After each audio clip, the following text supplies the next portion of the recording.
கோவை கவுண்டம்பாளையம் மாநகராட்சி பள்ளியில் மதிய உணவு சாப்பிட்ட குழந்தைகளுக்கு திடீரென வாந்தி மயக்கம் ஏற்பட்ட நிலையில் கோவை அரசு மருத்துவமனையில் அவர்கள் அனுமதிக்கப்பட்டுள்ளனர். மாசத்துல இந்த மாதிரி ஒரு நியூஸ் ஏதாவது ஒரு ஸ்கூல்ல நடக்குது நம்மளும் பார்க்குறோம். ஸோ இது யார் தப்பு நம்மளால தெரியல எனக்கு உண்மையில. ஏன்னா அந்த சாப்பாடில் வந்து இப்போ தான் வீடியோ ஒன்று பார்த்தேன், பல்லி விழுந்துச்சு. அதனால பசங்களுக்கு போட்டுட்ருக்காங்க. அந்த பசங்க சாப்பிட்ருக்காங்க. அவங்களுக்கு தெரிஞ்சு பல்லி விழுந்துச்சு அப்படின்னு தெரிஞ்சோடனே ஸ்டாப் பண்ணிட்டு இருக்காங்க சாப்பாடு போகிறத. ஸோ அந்த பசங்களுக்கு உடனே ஃபுட் பாய்சன் ஆகிட்டு ஹாஸ்பிட்டலில் அட்மிட் பண்ணுற அளவுக்கு வந்துடுச்சு. ஸோ செய்கிறது கொஞ்சம் பார்த்து செய்யுங்க. ஏன்னா அந்த சாப்பாடை நம்பி பல பேர் வந்து ஸ்கூலுக்கு வராங்க. அதனால தான்.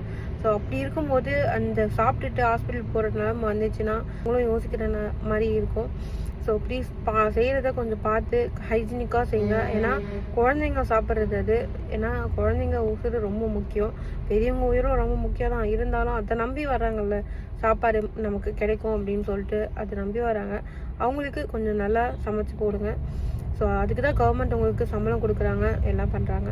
அதுக்கு நீங்கள் கரெக்டாக இருக்கணும் அப்படின்னு நினச்சிங்கன்னா கண்டிப்பாக கரெக்டாக இருங்க. இந்த மாதிரி கொஞ்சம் ஹைஜீனிக்காக கொஞ்சம் பார்த்து பண்ணிங்க அப்படின்னா இந்த மாதிரி நடக்கிறத நம்ம தடுக்கலாம். முடிஞ்ச அளவுக்கு செஞ்சிட்டிங்கன்னா அப்படியே மூடி வச்சுருங்க. வீட்லேயுமே சரி, நீங்கள் ஏதாவது செஞ்சிட்டிங்கன்னா அதை அப்படியே மூடி வச்சுருங்க. ஓப்பனில் அப்படியே வைக்காதீங்க. கொசு இதெல்லாம் முச்சி அதுவே நமக்கு ஃபுட் பாய்சனாக கூட ஆகிறதுக்கு நிறைய வாய்ப்பு இருக்குது. ஸோ பார்த்து சாப்பிடுங்க. இப்போ வர நோயெலாம் ரொம்ப டிஃப்ரெண்ட்டாக இருக்குது.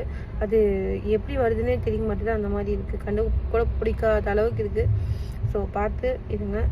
எல்லாத்தையுமே மூடி வச்சுருங்க செஞ்சதுக்கப்புறம். அப்போ தான் நம்ம தான் பார்த்துக்கணும். ஸோ குழந்தைங்களுக்கு நல்ல ஃபுட்டாக சமைச்சு போடுங்க. ஸோ இதில் உங்கள் குறை சொல்ல முடியாது. ஏன்னா பல்லி வந்து எல்லா இடத்துலையும் இருக்கிறது தான். அது யாராலும் எதுவும் பண்ண முடியாது. ஸோ கொஞ்சம் பார்த்து சமைங்க.